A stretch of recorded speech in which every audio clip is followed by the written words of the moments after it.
How many animals do you guys have here right now? Lions, tigers, and bears, we have 65 rescued animals, 17 different species. How badly has the pandemic affected your donations?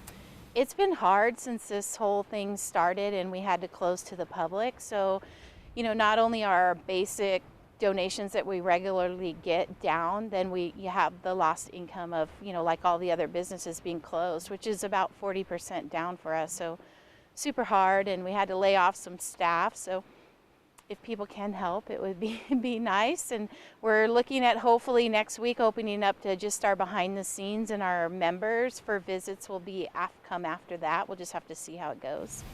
And what does laying off staff and having fewer donations mean for the animals that are here? It means a lot more work for the few of us that are here taking care of the animals. So we've just been, overtiming it to death, just getting through everything and extra disinfecting and keeping everything clean and doing our social distancing. And yeah, we're ready to open for our behind the scenes, I think. And can you give us an idea of how much harder it is with a lot less of a staff? Like maybe a task that might have taken you 3 hours before, does it take you like 8 hours now?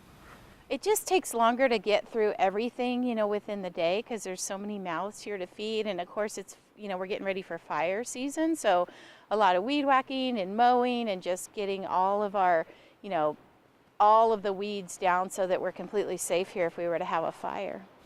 And how big is this facility? How many acres are you guys taking care of? Lions, Tigers, and Bears has 93 acres. So quite a bit, quite a bit of landscaping work. So if you want to volunteer. And she was saying like your volunteer number has dropped, or you had to let go of a lot of volunteers? Right, well we have a lot of volunteers, but we've just been allowing the ones right now that are trained or have a specific job that they're here for, just to keep, the social distancing and to be safe during this whole pandemic.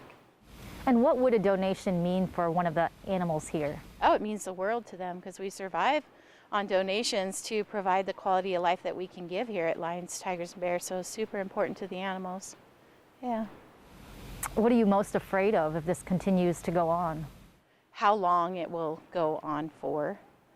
So we're just taking it day by day, and we're working on doing a lot of videos to share on our social media and our e-blasts, and just trying to bring the animals to people and to the kids and things like that. But obviously nothing takes the place of being able to see them in person. Exactly.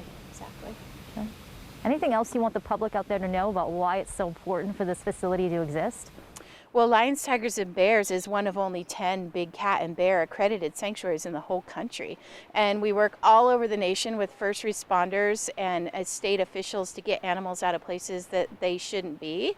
So not only do we bring them here, but we work with all the other legitimate sanctuaries like Big Cat Sanctuary Alliance, the Bear Alliance, GFAS, American Sanctuary Association, which is the accrediting organizations that we're accredited by. So we work with everybody who's legitimate in the country to get these animals to where, out of a bad place and to where they should be, so they can live out their life in dignity. And I always tell people, if you're gonna support a sanctuary or animals, support the accredited facilities. There's a reason why we're accredited, and be careful, because there's a lot of facilities or roadside zoos that are actually the cause of the problem. You'll see cub petting or a lot of babies. Don't do it, please don't do it. Those animals to them are just disposable. Most of them disappear. We don't know where they go, so just be super careful.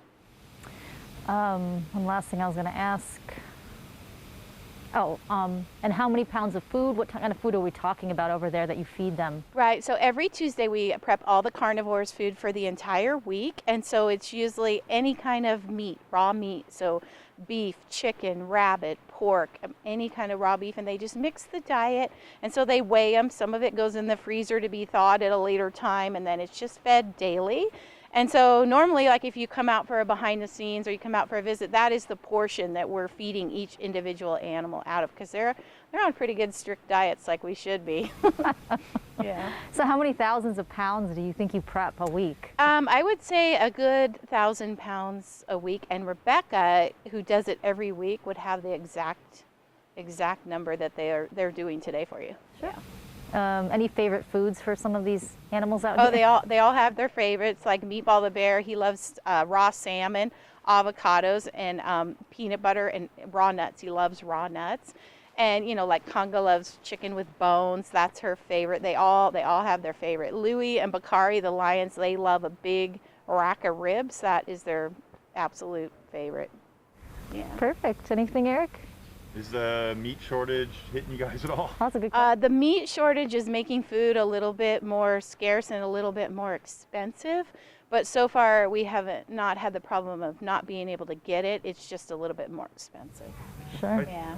I've seen a lot of headlines though recently about how they're going to slaughter a bunch of pigs because they can't get rid of them.